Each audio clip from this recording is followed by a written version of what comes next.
પ્રત્યાયન અવરોધ કે જે તે વ્યક્તિ સાથે જ્યારે પ્રત્યાયન કરવામાં આવે તો એ પ્રત્યાયનની અંદર અવરોધ કેમ ઉત્પન્ન થાય છે એના વિશે આપણે ચર્ચા કરવાની છે। જો સમજો કે પ્રત્યાયન ભાગ્યે આદર્શ પરિસ્થિતિમાં થતું હોય છે, એટલે કે જ્યારે બે વ્યક્તિ સાથે કે એક આખા સમુદાય સાથે પ્રત્યાયન આદર્શ રીતે અમુક પરિસ્થિતિની અંદર થાય, એટલે કે એની અંદર મોટા ભાગે કોઈક ને કોઈક અવરોધ આવતો જ હોય છે। પ્રત્યાયનની અંદર ઘણા બધા અવરોધો આવતા હોય છે। જો પ્રત્યાયન સફળ ના થવા પાછળનું કારણ શું છે તો કે એને પ્રત્યે આવતો અવરોધ। પ્રત્યાયન એટલે શું આપણને ખબર છે કે આપણે જ્યારે કોઈ પણ વ્યક્તિને સંદેશો મોકલવાનો છે કે પોતાની જે પ્રોડક્ટ છે એને ગ્રાહક સુધી પહોંચાડવાની છે, એની અંદર ગ્રાહક એક સરખી રીતે ના સમજી શકે એને પ્રત્યાયન અવરોધ કહેવાય। તો આની અંદર એવા કયા પ્રત્યાયન અવરોધો આવી શકે છે એની વાત કરીએ તો કે પ્રત્યાયનના કુલ આપણે 16 જેટલા અવરોધો જે છે એ જોઈએ। પહેલું કે પ્રેષકમાં સ્પષ્ટ સંદેશો મોકલવાની શક્તિ જ ના હોય। જો પ્રત્યાયનની અંદર અવરોધ ક્યારે આવે છે તો એની અંદરનો એક અવરોધ પહેલો છે કે જ્યારે પ્રેષક એટલે કે સંદેશો મોકલનાર વ્યક્તિ એનામાં જે સંદેશો મોકલવાનો એ સંદેશો મોકલવાની જો શક્તિ જ ના હોય તો પ્રત્યાયનની અંદર અવરોધ આવે। ઉદાહરણ તરીકે આપણે લઈએ તો કે કોઈ પણ કંપનીનો મેનેજર છે કોઈ વ્યક્તિને કોઈ પણ પ્રોડક્ટ બાબતે સંદેશો મોકલવા માટે અનુરોધ કરે તો એનામાં એ સંદેશો મોકલવાની શક્તિ જ નથી કે એ સંદેશા સાથે એ બિલકુલ મેચ થતો નથી, ત્યારે એની અંદર અવરોધ આવવાનો પ્રયત્ન રહે છે।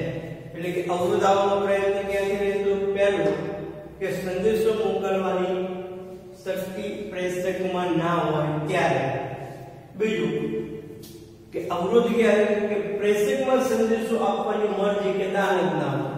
જો એક માની લો કે એનામાં સંદેશો મોકલવાની શક્તિ તો છે, એ વ્યક્તિ સંદેશો મોકલવા માટે સક્ષમ છે, પરંતુ એને સંદેશો આપવો જ નહીં, એટલે કે પોતાનો મેસેજ બીજા લોકો સુધી પહોંચાડવો જ નથી કે એની દાનત નથી, પરંતુ એને દબાણ કરવામાં આવે ત્યારે આ સંદેશો મોકલવાનો છે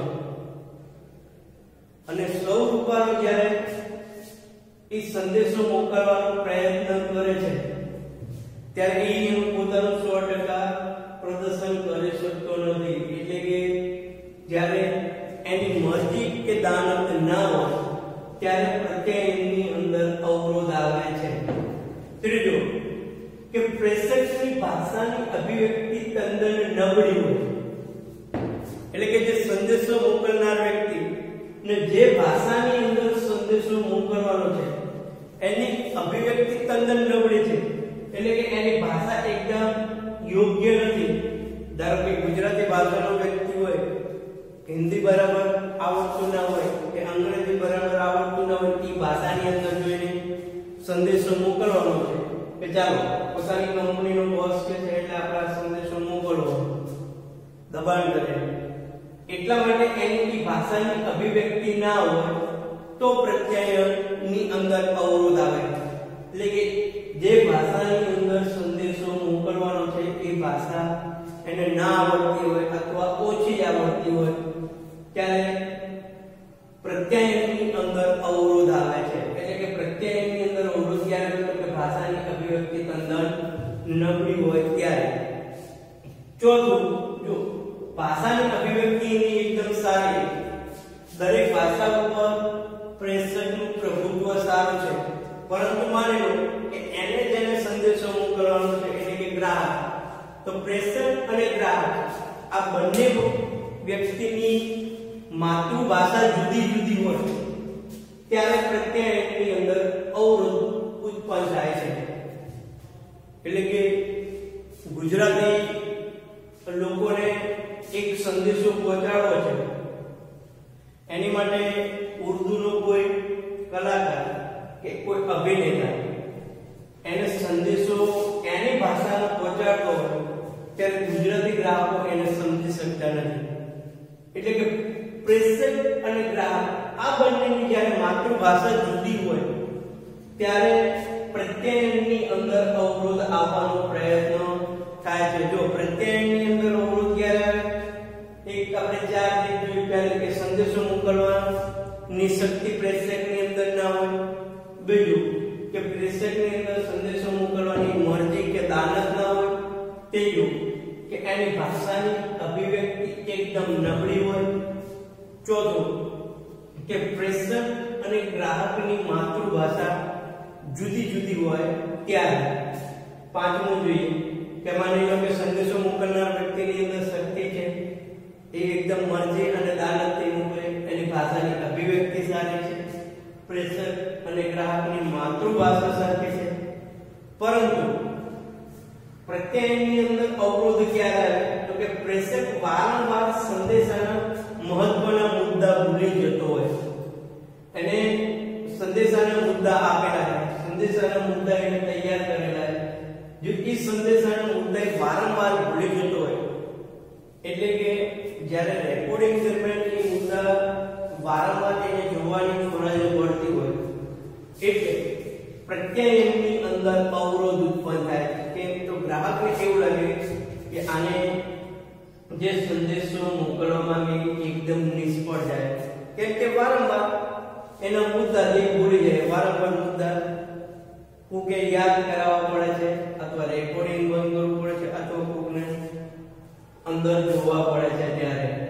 છઠ્ઠું કે પ્રત્યયની અંદર અવરોધ આવવાનું કારણ કે પ્રેષક વાપરેલા શબ્દો અનેક અર્થવાળા હોય. જો ક્યારે પ્રત્યયની અંદર અવરોધ આવે કે પ્રેષકે વાપરેલા શબ્દોનો અનેક અર્થ થતો હોય. ઉદાહરણ તરીકે આપણે લઈએ તો એમ કે મેહુલ ને ખાવામાં રસ નથી. જો એક આવું વાક્ય છે કે મેહુલને ખાવામાં રસ નથી, તો આનો રસનો અર્થ બે થાય. એક તો કે એને ભોજનની અંદર રસ નથી, બીજું કે કેરીનો રસ. એટલે કે પ્રત્યયની અંદર અવરોધ આવવાનું કારણ કે પ્રેષક જ્યારે કોઈ પણ પ્રકારનો સંદેશો મોકલે છે ત્યારે એ શબ્દોના અર્થ બે થતા હોય કે અનેક અર્થ થતા હોય ત્યારે પ્રત્યયની અંદર અવરોધ આવવાનું કારણ છે.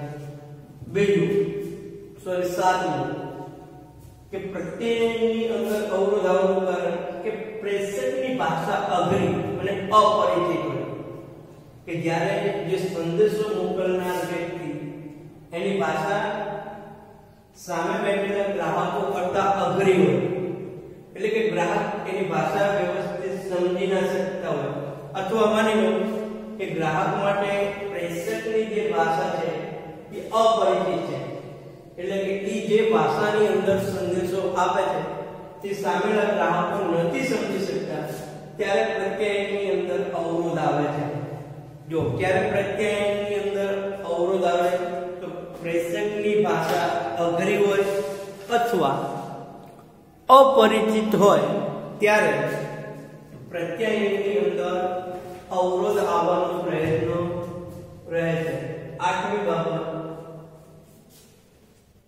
કે પ્રત્યયની અવરોધ આવવામાં આઠમી બાબત કહે છે કે ગ્રાહક સંદેશો ઝીલવા માટેની શક્તિ કે મરજી ના હોય.